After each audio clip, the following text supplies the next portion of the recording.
Pada kisah yang lalu diceritakan, Sanjaya telah dinobatkan menjadi raja dari kerajaan Mandini yang berhasil direbut dari tangan Ki Darmodaya. Dan pada malam harinya, ibundanya memanggilnya dan meminta putranya untuk pergi bersembah yang memohon berkah dari Hyang Agung di lereng Gunung Wukir. Cerita tentang lereng Gunung Wukir yang penuh tantangan itu menggelitik hati Prabu Sanjaya. Untuk itu ia menemui Anting Wulan dan Raden Sakapalwaguna yang kemudian mengajaknya menemui Ki Sangikiwo.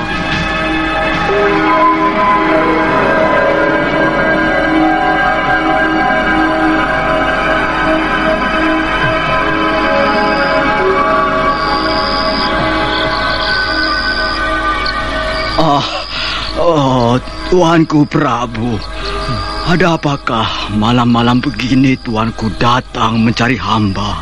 Paman. Ya. Baru saja ibunda bercerita padaku tentang lereng Gunung Wukir, tentang bersembahyang memohon berkah. Ada apakah di sana, Paman? Apakah Paman yang pernah naik ke sana dapat menceritakan pada saya? Ya. Syukurlah jika memang tuanku Prabu tertarik. Ketahuilah tuanku, sejak beberapa ratus tahun yang lalu, gunung ini merupakan pusat sembahan banyak orang. Penduduk sekitar tempat ini, para pejabat dari banyak kerajaan, dan bahkan dari orang-orang seberang lautan. Begitu hebatnyakah gunung itu? Ada apakah di sana, Paman?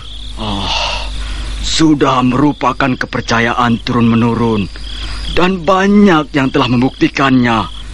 Banyak orang yang terkabul permohonannya yang datang ke tempat ini.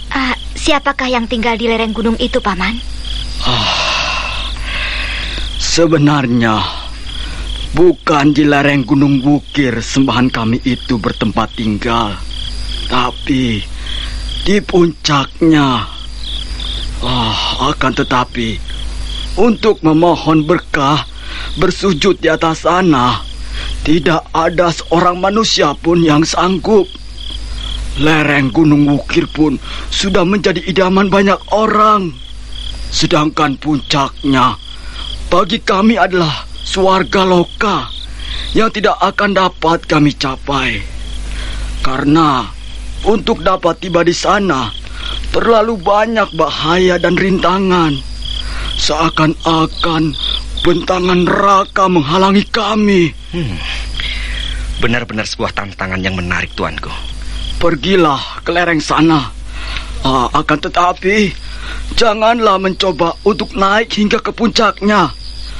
Hamba yakin tuanku akan dapat mencapai lereng Gunung Wukir, dan kelak tuanku akan berhasil menjadi seorang raja besar. Bagaimana Kakang Saka? Kak Wulan? Tantangan itu sangat menarik bagi kami seorang petualang. Tapi bagi tuanku, apakah tidak terlalu berbahaya? Kerajaan Mandini dan juga Galuh di Pasundan menunggu kedatangan dan kehadiran tuanku. Tidak apa-apa, Kak Wulan. Akan kudaki lereng gunung itu, bahkan juga puncaknya. Aku harus tumbuh menjadi seorang penguasa yang besar. Lebih baik aku mati di puncak gunung itu daripada aku tetap tinggal menjadi Sanjaya yang hanya seperti ini. Tuanku. Saya mohon tuanku, janganlah mendaki hingga ke puncaknya.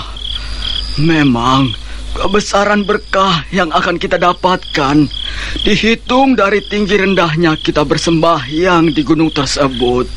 Jangan khawatir, Paman Sangikiwo. Besok pagi-pagi aku akan berangkat ke sana. Jika memang ibundaku akan menjadi cemas, maka aku harap kau jangan menceritakan hal ini pada beliau. Tapi tuanku... Dengarlah, Paman. Ini perintah. Jangan coba-coba menceritakan tentang rencanaku untuk mendaki Wukir hingga ke puncaknya. Hari sudah larut malam. Tidurlah, Paman. Aku dan juga Kakang Saka serta Kak Wulan juga ingin beristirahat. Mari, Kak Wulan. Kakang Saka? Mari.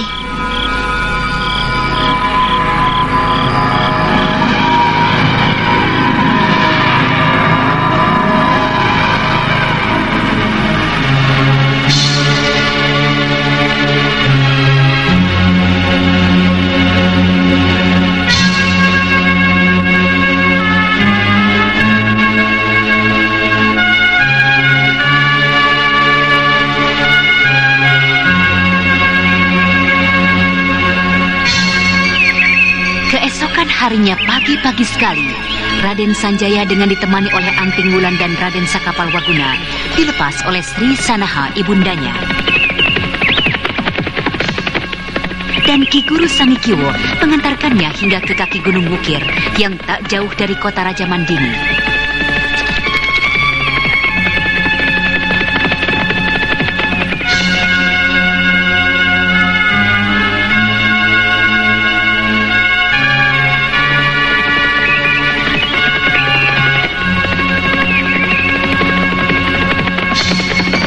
Kukira Paman Sangi tidak perlu repot mengantar kami.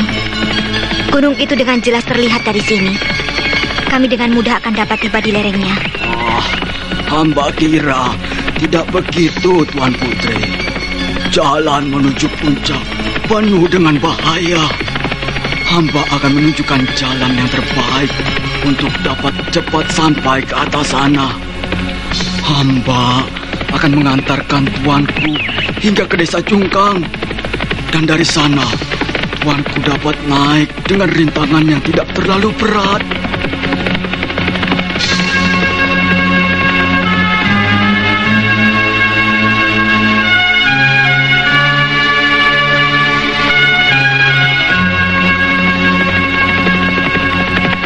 Paman, masih jauhkah desa Jungkang itu? Tidak, Raden. Desa Jungkang terletak berdampingan dengan Selo Gamping. Selo Gamping? Iya, Selo Gamping. Selo Gamping adalah sebuah celah yang merupakan batas antara Gunung Wukir dan Merbabu. Sebelum hari menjadi panas, kita akan tiba di desa Jungkang. Hiya, hiya, hiya.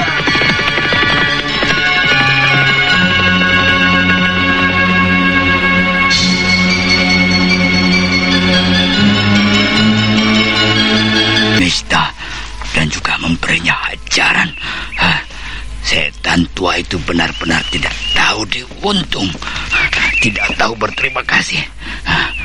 Dia meninggalkanku hanya untuk mengejar sebuah aji yang menggiurkannya. Aku harus mencari seekor kuda dan mengejarnya hingga ke Selo Gamping. Ya, aku ingat Kisuro Abur-Abur pernah menyebutkan nama itu. Pasti ia menuju ke sana.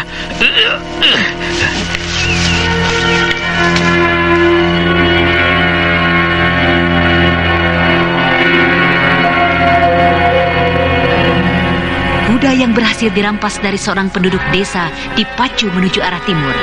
Beberapa kali Prabu Sora berhenti untuk beristirahat, sekaligus mencoba menyembuhkan luka dalamnya. Dan keesokan harinya, ia tiba di sebuah desa kecil di kaki Gunung Sumbing. Apa yang telah terjadi di desa ini? Agaknya ini adalah markas gerombolan perampok. Oh, iya, itu bukankah itu adalah Ki Menggolo? Apa yang terjadi dengannya?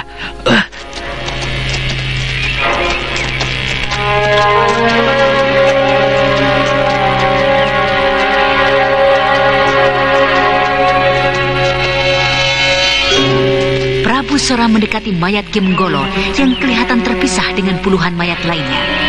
Akan tetapi, sebelum ia mendekati mayat itu, matanya yang tajam melihat datangnya 3 ekor kuda yang menuju ke arahnya.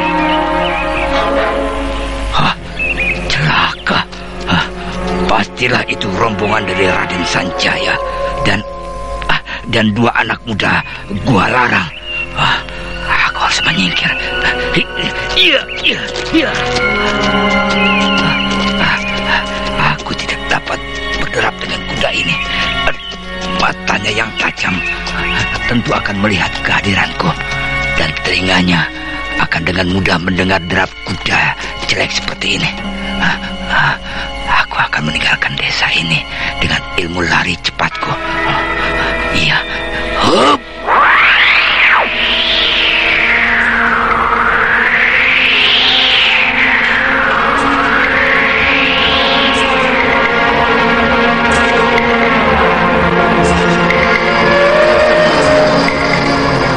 Seperti yang telah diceritakan sebelumnya, rombongan yang datang itu adalah Raden Sanjaya, Anting Wulan, dan Raden Sakapalwaguna. Ketiga anak muda itu sempat melihat berkelebat bayangan seorang yang berlari cepat, tapi mereka tidak pernah bisa menduga bahwa itu adalah Prabu Sora. Oh, aku harus berlari sejauh-jauhnya ke arah timur.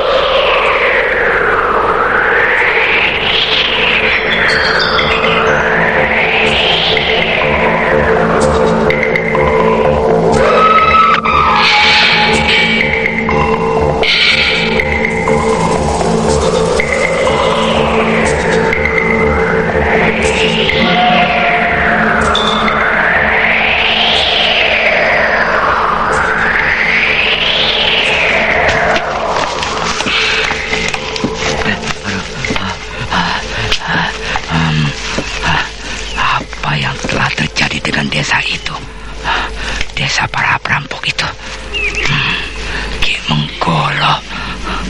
Apakah semua itu adalah perbuatan dari Amista?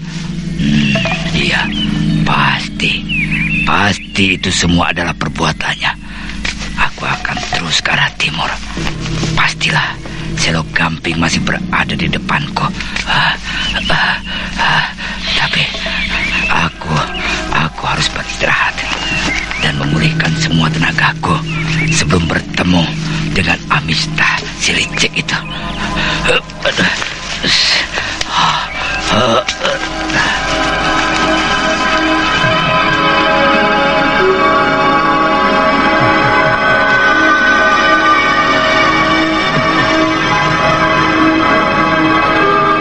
Prabu Sora tiba di kaki Gunung Mukir 1 hari sesudah kedatangan Sanjaya di sana. Dan setibanya di kerajaan Mandini, ia menyaksikan penobatan Raden Sanjaya dari keramaian penduduk kota raja. Dan siang itu juga, kurang ajar. Untuk apa anak itu tinggal dan memimpin di sini? Dia meninggalkan Galuh dan memegang kerajaan kecil ini. Tapi bagus. Ya, tetaplah kau diam di sini. Dengan demikian, aku akan lebih leluasa untuk mengambil alih Galuh di Pasundan. Tetapi sebelumnya, aku harus mencari tahu di mana Selo Gamping. Aku harus dapat menemukan Resi Amista. Iya.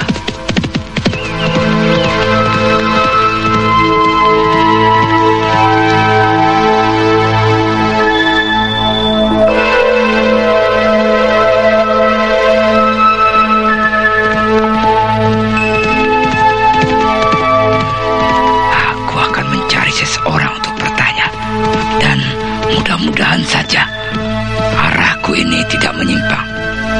Iya, arah timur. Iya. Hei, siapakah itu di depanku? 3 orang yang tengah berkuda searah denganku. Oh, anak-anak itu. Waduh, berbahaya sekali. Aku harus mengurangi kecepatan kudaku. Kemanakah tujuan mereka? Dan siapakah laki-laki yang bersama mereka? Baiklah, aku akan mencoba mengintai mereka. Aku akan mengejarnya dengan ilmu lari cepatku agar aku dapat mengikutinya lebih dekat lagi.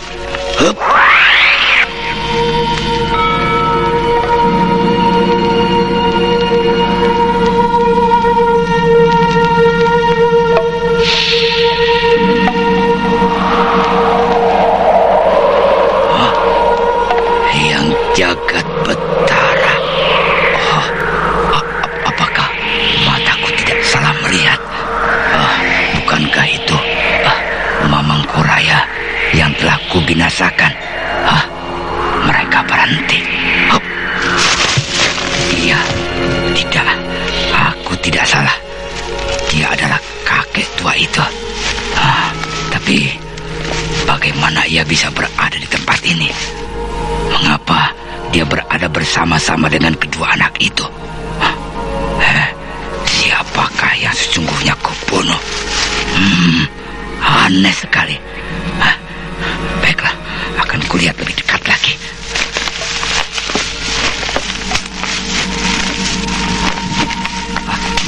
Aneh. Apakah kakek itu mampu bangkit kembali dari kuburnya? Mati suri? Atau sehebat itukah ilmu yang dimilikinya? Oh, celaka. Agaknya kuping kakek tua itu tajam sekali. Ia dapat mendengar kehadiranku di sini. Aku harus segera meninggalkan tempat ini. Tunggu, siapa kau?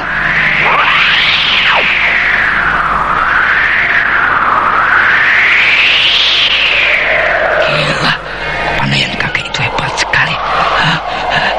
Dia akan segera dapat mengejarku. Oi, tunggu! Berhenti! Ternyata kau Prabu Sora. Bagus. Kita berjumpa lagi. Ternyata dunia benar-benar sempit. Tidak salah pepatah orang tua kita. Dunia ini hanya sedaun kelor. Di tempat sejauh ini aku juga menemukan dirimu. Bagus Prabu Sora. Nah, sekarang marilah kita selesaikan perhitungan kita dulu.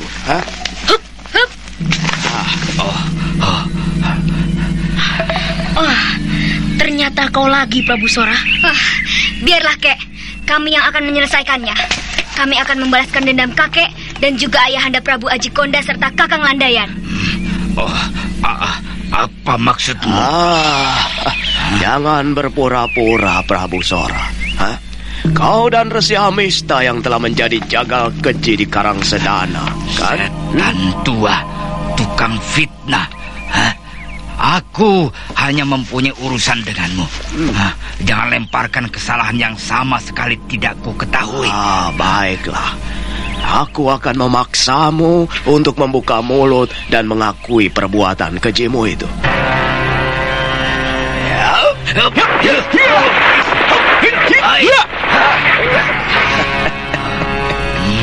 Kau akan saksikan, Prabu Sora. Aku mampu untuk bertindak keji yang tiada terkira pada iblis seperti dirimu.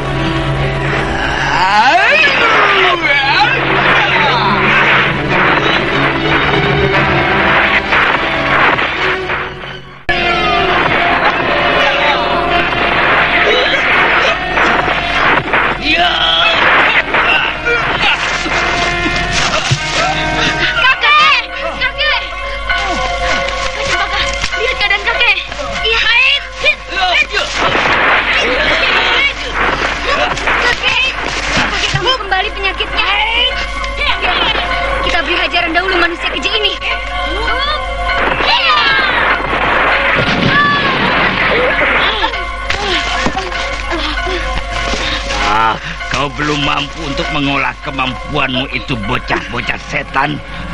Karena itu terimalah ini.